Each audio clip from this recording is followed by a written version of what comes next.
We have more now from Keir Simmons' exclusive interview with Vladimir Putin, his first U.S. television interview in almost 3 years. In the interview, Putin laughed off a question about being threatened by opposition groups and refused to speak the name of his top critic, Alexei Navalny. Mr. President, why are you so threatened by opposition? Who says that I feel threatened by opposition, or we're threatened by opposition? Who told you? Who told you that? You are presenting it as dissent and intolerance towards dissent in Russia. We view it completely differently. You have mentioned the law on foreign agents, but that's not something that we invented. That law was adopted back in the 1930s in the United States. Would you like me to keep answering? We call what you're doing now whataboutism. What about this? What about that? It's a way of not answering the question. Will you commit that you will personally ensure that Alexei Navalny will leave prison alive? Look, such decisions in this country are not made by the president. They're made by the court. I proceed from the premise that the person that you have mentioned, the same kind of measures will apply, not in any way worse than to anybody else who happens to be in prison. His name is Alexei Navalny. People will note that you weren't prepared to say that he would leave prison alive. Look, please listen to me carefully. His name can be anything. He's one of the individuals who are in prison.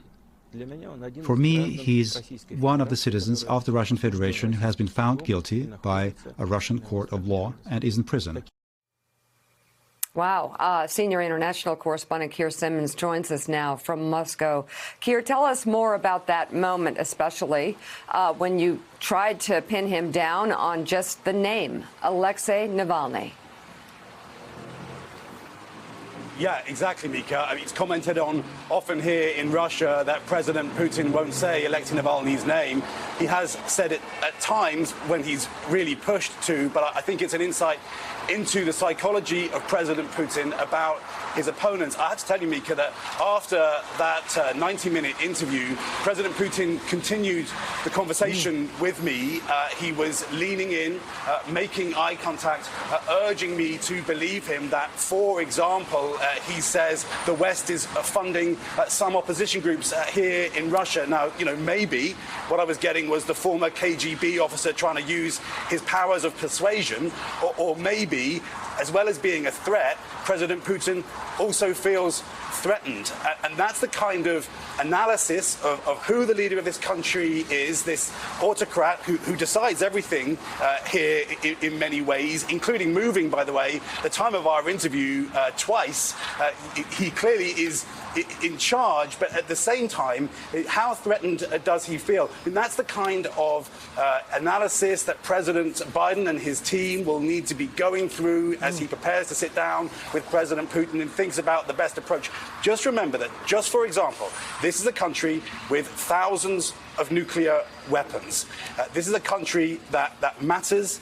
It matters how America approaches this country, and how America approaches this country will have an impact on the years to come, even after President Biden is in office. That is the high stakes of this summit this week. Yeah, you know, it's so interesting here. You talked about the way Vladimir Putin was interacting with you. We know what he's going to say before he says it. We know what the Russian line is. Yeah. Often, like, for instance, with his meeting with Barack Obama, he was slumped over, he was rude. In other meetings and interviews, he's dour, he's defensive.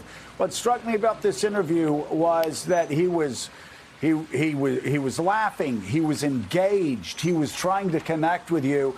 And I am curious. I know you've had to think about it. I'm sure people that did the interview with you were also trying to figure out exactly what message he was trying to send out, not only to you, but also to the world.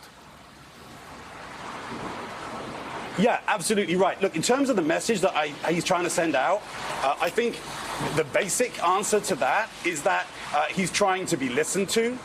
There is this profound sense that after the collapse of the Soviet Union, we've talked about this many times, Russia felt that it wasn't being listened to. So simply sitting down for an interview and sitting down, more importantly, with the President of the United States, I think many people would say it is a win, at least inside the Kremlin behind me there. They will see it as a victory.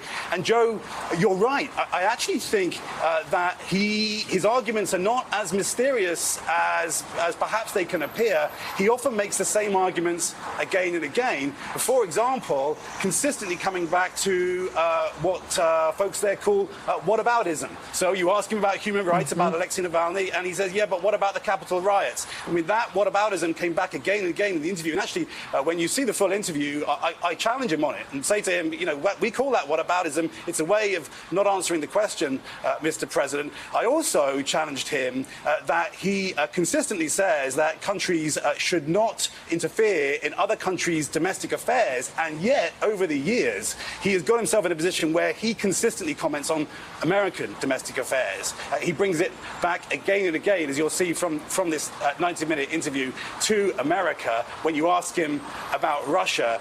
And again, I think that gives you a sense of a certain kind of resentment, a certain kind of psychological resentment.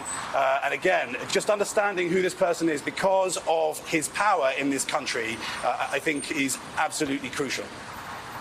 All right. Thank you so much, Keir Simmons. Important interview. We greatly appreciate you bringing it to us this morning.